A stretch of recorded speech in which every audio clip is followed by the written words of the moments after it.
शहर आई देहाती बहू। हाल ही में रोहन की शादी निर्मला नाम की लड़की से हुई थी। निर्मला गांव की लड़की थी। रोहन के पिता और निर्मला के पिता दोनों बचपन के दोस्त थे। उन्होंने बचपन में ही एक दूसरे से वादा कर लिया था कि दोनों बच्चों के बड़े होते ही उनकी शादी करवा देंगे। इसलिए वादे के अनुसार रोहन के पिता निर्मला को अपनी बहू बनाकर घर ले आते हैं।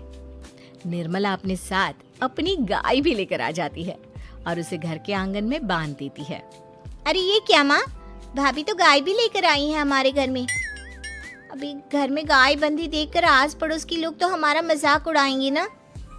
हाँ बेटा, तू ठीक कहती है, लेकिन क्या करूं मैं, तू तो जानती है तेरे पिता किसी की नहीं सुनते। अरे ये क्या निर्मला, तुम अपने साथ गाय क्यों लेकर आई हो?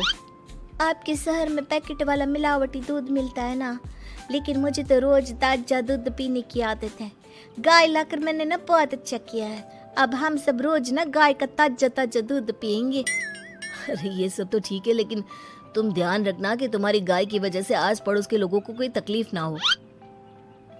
हाँ हाँ, मैं सब देख लूंगी, आप चिंता ना करें। कुछ दिन बीत जाते हैं। फिर एक दिन, चल बहू, आज हमें बाजार से सब्जी खरीदने जाना है। उसके बाद सुनीता निर्मला को बाजार में ले जाती है। सब्जी के महंगे दाम देखकर निर्मला के तो होश उड़ जाते हैं। ये क्या माँ जी, 1000 रुपए की सब्जी, ये तो बहुत ही ज्यादा है। अब क्या करे बहू, शहर का तो यही हाल है। ना ना ना, मैं इस तरह पैसों की बर्बादी बर्दाश्त नहीं कर सकती। अब से ना हम इस बाजार से सब्जी नहीं खरीदेंगे। फिर अगले दिन निर्मला घर के आंगन की मिट्टी खोदकर वहाँ तरह तरह की सब्जियां लगा देती है। अरे काव्या, तेरी भाभी तो बहुत अजीब है। उसने तेरे पूरे आंगन को खेत बनाकर रख दिया। मेरी समझ में नहीं आता, तुम लोग इस लड़की को कहाँ से पकड़ कर लाए हो? अरे सब मेरे पिताजी का किया धरा है। सालों पहले अपने दोस्त से किए वादे के चलते उन्होंने उस गवार को हमारे गले बांध दिया।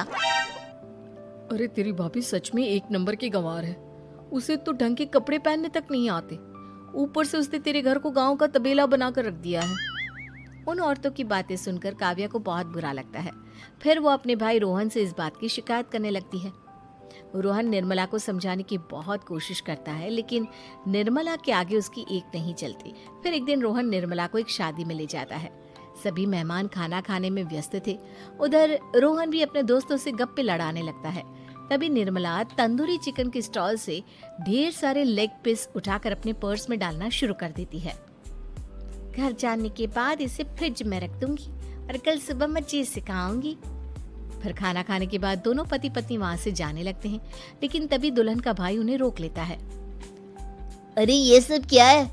मैंने यहाँ खाना खाने के लिए सबको बुलाया था, खाना चोरी करने के लिए नहीं। तुमने पर्स में जो चिकन के लेग पीस छुपा रखे ना, चलो बाहर निकालो उन्हें। दुल्हन का भाई फौरन निर्मला से पर्स छीनकर सारे लेग पीस बाहर निकाल लेता है। मैंने इतना खर्चा करके खाने पीने का इंतजाम किया है और तुम हो कि यहाँ से खाना चोरी करके ले जा रही हो? शर्म आनी चाहिए तुम्हें। वहाँ मौजूद सभी लोग निर्मला को भला बुरा कहने लगते हैं। अपनी बेइज्जती होते देख रोहन दुल्हन के भाई से माफी मांगकर निर्मला को घर ले आता है। निर्मला, आज तुमने सबके सामने मेरी नाक कटवा दी। आखिर तुम्हें चिकन के पीस चुराने की जरूरत क्या थी? मुझे माफ कर दीजिए रोहन जी। दरअसल ना, हमारे गांव में जब भी शादी होती थी तब मैं और मेरी सहेलियां इसी तरह शादी से ढेर सारा खाना लेकर आते थे। मुझे नहीं पता था कि मेरी इस गलती से आपकी इतनी बेइज्जती हो जाएगी। मुझे माफ कर दीजिए, आज के बाद ऐसी गलती कभी ना करेंगे। इतना कहकर निर्मला रोने लगती है। निर्मला को रोते देख रोहन का दिल पिघल जाता है और वो उसे माफ करके गले लगा लेता है। इस तरह कुछ दिन बीत जाते हैं। फिर एक दिन रोहन उदास होकर घर लौटता है। रोहन के कपड़े बुरी तरह फटे हुए थे। अरे बेटा, ये सब क्या है? किसी के साथ मारा पीटी हो गई है क्या? नहीं माँ, आज हमारी जिंदगी का सबसे बुरा दिन है। म्युनिसिपालिटी वालों ने हमारी दुकान तोड़ दी। आज से हमारी आमदनी पूरी तरह बंद हो गई। हे भगवान, हमने तो किस्त पर ढेर सारा सामान ले रखा है। अब हम सारे सामान की किस्त कैसे चुकाएंगे? मेरी तो सोचने समझने की शक्ति ही खत्म हो गई। पता नहीं आगे हमें और कितनी मुसीबत झेलनी पड़ेगी। आप सबको ना चिंता करने की जरूरत ना है, मैं सब ठीक कर दूंगी। तो कहना क्या चाहती है बहू? हम ना बोल कर नहीं बल्कि करके दिखाएंगे। हाँ। उसके बाद निर्मला अपने पिता को फोन करके गांव से 5 गाय मंगवा लेती है और फिर अगले दिन निर्मला सभी गायों का दूध निकाल कर बड़े बर्तन में भर लेती है। तुम ये सब क्या कर रही हो निर्मला? मेरी तो कुछ समझ में नहीं आ रहा। हम ना इन गायों का दूध बेचने जा रहे हैं। उसके बाद हमारे पैसों की समस्या खत्म हो जाएगी। हे भगवान, बस यही दिन देखना बाकी रह गया था। भाभी दूध वाली बनकर दूध बेचेंगी तो मोहल्ले में इज्जत क्या रहेगी हमारी। सभी लोग हमें तरह तरह की ताने मारेंगे। आप ना ऐसी बेकार की बातें ना करो काव्या जी। जब जेब का पैसा और पेट की रोटी छिन जाती है तो इंसान पहले अपने और अपने परिवार के बारे में सोचता है। और वैसे भी जिस काम से हमारा घर चले उसकी कभी ना बुराई नहीं करनी चाहिए। फिर निर्मला दूध के 2 बड़े बर्तन साइकिल के दोनों तरफ लटकाकर मोहल्ले में घूमने लगती है। दूध ले लो, दूध, गाय का ताजा ताजा दूध ले लो, बिना मिलावट का शुद्ध दूध ले लो। चलो चलो आओ भाई, जल्दी ले लो। तभी निर्मला के पास कुछ औरतें आती हैं। अरे तुम तो सुनीता की बहू हो ना, तुम इस तरह सड़क पर दूध क्यों बेच रही हो? निर्मला उन दोनों औरतों को अपने घर के हालातों के बारे में सब बता देती है। देखिए, मैंने ना अभी अभी गाय का ताजा दूध निकाला है। आप सब तो रोज पैकेट का दूध पीती हो, आज गाय का ताजा दूध पी कर देखिए, इसकी ना बात ही कुछ और है।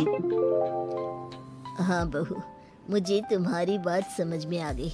ला, मुझे 2 लीटर दूध दे दो। उस औरत की देखा देखी बाकी औरतें भी निर्मला से दूध खरीदना शुरू कर देती है। थोड़ी ही देर में निर्मला सारा दूध बेचकर ढेर सारे पैसे इकट्ठे कर लेती है। उसके बाद निर्मला घर जाकर सारे पैसे अपनी सास को पकड़ा देती है। अरे बहू, इतने सारे पैसे! सच में तेरा आइडिया तो काम कर गया। अरे माँ जी, आप तो बस देखती जाइए, कुछ ही दिनों में मैं अपने घर की सारी समस्या खत्म कर दूंगी। हाँ।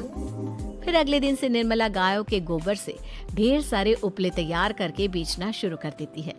निर्मला को पैसे कमाते देख रोहन के अंदर भी हिम्मत आ जाती है और वो भी दूध बेचने का फैसला करता है।